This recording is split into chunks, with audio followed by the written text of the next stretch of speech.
ब्रह्मा जी के यूँ तो कई मंदिर हैं, लेकिन एकमात्र प्रसिद्ध मंदिर राजस्थान के पुष्कर में है।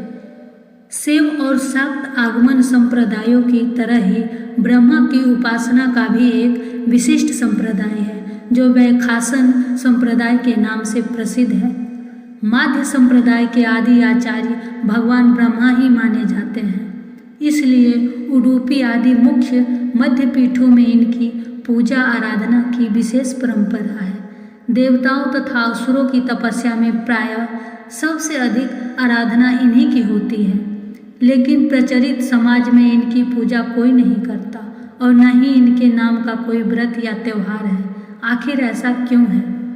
इनके कई कारण बताए गए हैं। इनमें से प्रमुख 3 कारण हैं। पहला कारण, पुष्कर में ब्रह्मा जी को एक यज्ञ करना था और उस वक्त उनकी पत्नी सावित्री उनके साथ नहीं थी। उनकी पत्नी सावित्री वक्त पर यज्ञ स्थान पर नहीं पहुंच पाई। यज्ञ का समय निकल रहा था, लिहाजा ब्रह्मा जी ने एक स्थानीय ग्वाला वाला गायत्री से शादी कर ली और यज्ञ में बैठ गए। जाट इतिहास अनुसार यह गायत्री देवी राजस्थान के पुष्कर की रहने वाली थी, जो विज्ञान में पारंगत होने के कारण विख्यात थी और जाट ही थी।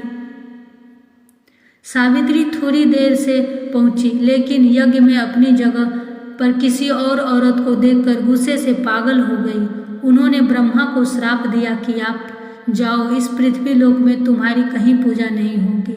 सावित्री के इस रूप को देखकर सभी देवता लोग डर गए। उन्होंने उनसे विनती की कि आप अपना श्राप वापस लीजिए। जब गुस्सा ठंडा हुआ तो सावित्री ने कहा कि इस धरती पर सिर्फ पुष्कर में ही इनकी पूजा की जाएगी, दूसरा कहीं भी पूजे नहीं जाएंगे, न कोई मंदिर होगी। जो भी आपका मंदिर बनाएगा उसका विनाश हो जाएगा। दूसरा कारण, प्रमुख देवता होने पर भी उनकी पूजा बहुत कम होती है। शिव पुराण के अनुसार एक बार ब्रह्मा और विष्णु में विवाद हो गई। उन दोनों में से कौन बड़ा है? जब विवाद इतना बढ़ गया कि उन दोनों में युद्ध की नौबत तक आ गई, तब उन दोनों के मध्य एक बड़ा सा अग्निस्तंभ प्रकट हुआ। अब उन दोनों ने यह निश्चय किया कि जो पहले इस अग्निस्तंभ के अंत को पा लेगा वही श्रेष्ठ है। भगवान विष्णु स्तंभ के अंत को पाने के लिए नीचे की ओर गए और ब्रह्मा जी ऊपर की तरफ गए। दोनों में से कोई भी इस अग्निस्तंभ के अंत को पाने में सफल ना रहा। भगवान विष्णु ने तो अपनी हार स्वीकार कर ली, परंतु ब्रह्मा ने असत्य कहा कि उन्हें अंत मिल गया है, इसलिए मैं श्रेष्ठ हूँ। ब्रह्मा जी के मुख से असत्य सुनकर उस अग्निस्तंभ में से शिव प्रकट हुए और उन्होंने ब्रह्मा जी के 5 मुख में से जो मुख असत्य बोला था उसे काट दिया और यह श्राप दिया कि संसार में उनकी पूजा नहीं होगी। तीसरा कारण, जगत पिता ब्रह्मा की काया कांतिमय और मनमोहक थी।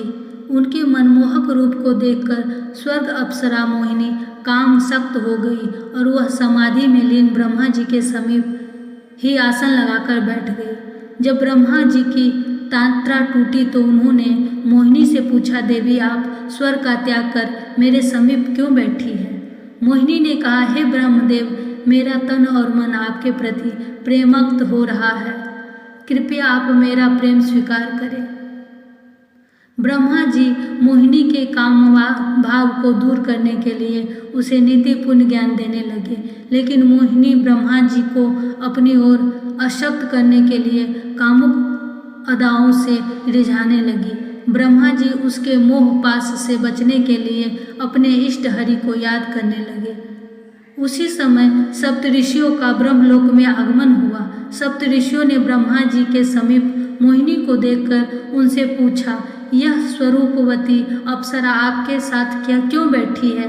ब्रह्मा जी बोले, यह अप्सरा नृत्य करते करते थक गई थी, विश्राम करने के लिए पुत्री भाव से मेरे समीप बैठी है। सप्तऋषियों ने अपने योग बल से ब्रह्मा जी की मिथ्या भाषा को जान लिया और मुस्कुराकर वहां से प्रस्थान कर गए। ब्रह्मा जी के अपने प्रति ऐसे वचन सुनकर मोहिनी को बहुत गुस्सा आया मोहिनी बोली, मैं आपसे अपनी काम इच्छाओं की पूर्ति चाहती थी और आपने मुझे पुत्री का दर्जा दिया। अपने मन पर संयम होने का बड़ा घमंड है आपको, तभी आपने मेरे प्रेम को ठुकराया। यदि मैं सच्चे हृदय से आपसे प्रेम करती हूँ तो जगत में आपको पूजा नहीं जाएगा।